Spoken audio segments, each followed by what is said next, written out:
A short video today, just an update about Harjinder Singh, the illegal migrant truck driver who killed 3 innocent people on a Florida highway after making an illegal U-turn. He was denied bond by a Florida judge who emphasized he's in the country illegally and there are no conditions of release that would ensure his appearance for the trial. He's a flight risk, no question about that. He should not be allowed out on bail because right after causing the crash that killed 3 people, he fled to California, where he was arrested on a fugitive warrant. He was extradited to Florida, where he'll sit in jail until trial. This is to ensure he doesn't flee. And he claims he was in fear for his life in his home country and applied for asylum in the United States. Well, so much for his asylum claim. There are currently 2.2 million active asylum claims in the immigration court system. Now, those cases won't be heard for years. And he's shown he's a threat to public safety. So his claim can be thrown out without controversy on public safety grounds. And my observation here is that he came all the way to the United States from his home country of India to flee gang violence, allegedly, although there are plenty of countries in between India and the United States where he could have sought asylum. And there's nothing stopping him from seeking asylum in any of those other countries or any country on the planet after he serves out his sentence for killing 3 innocent people in Florida. So, a horrific individual. Now, he took illegal actions from start to finish. He's now the poster child for sanctuary policies, but there's already multiple poster children who've come to the U.S. illegally and committed rapes, murders, robberies. Now, he's just unusual because he was given commercial driver's licenses by California and Washington State, both sanctuary jurisdictions.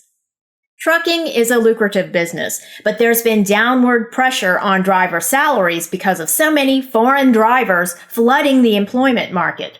So it's about company profits at the expense of safety. The federal government has revoked the license of the trucking company that employed Singh because he couldn't read or write the English language, and yet the trucking company let him drive a 40-ton, 18-wheel tractor-trailer. Now that's 80,000 pounds of force on the open highway, and the truck driver could not read highway signs in the English language.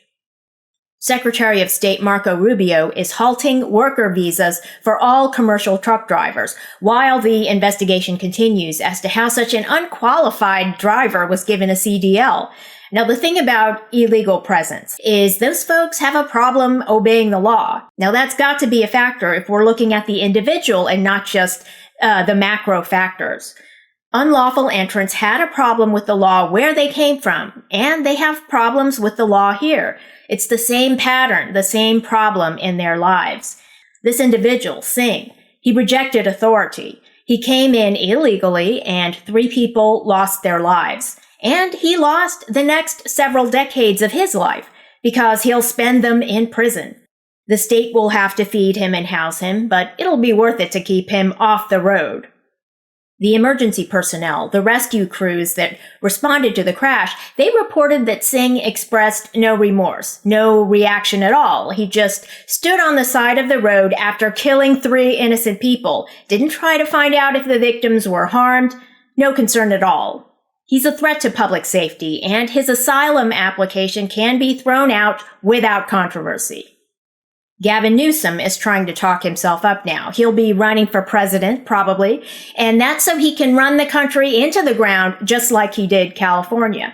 Now, his state, a sanctuary state, issued a CDL, commercial driver's license, to the illegal truck driver, and Gavin Newsom is showing no remorse for his actions either.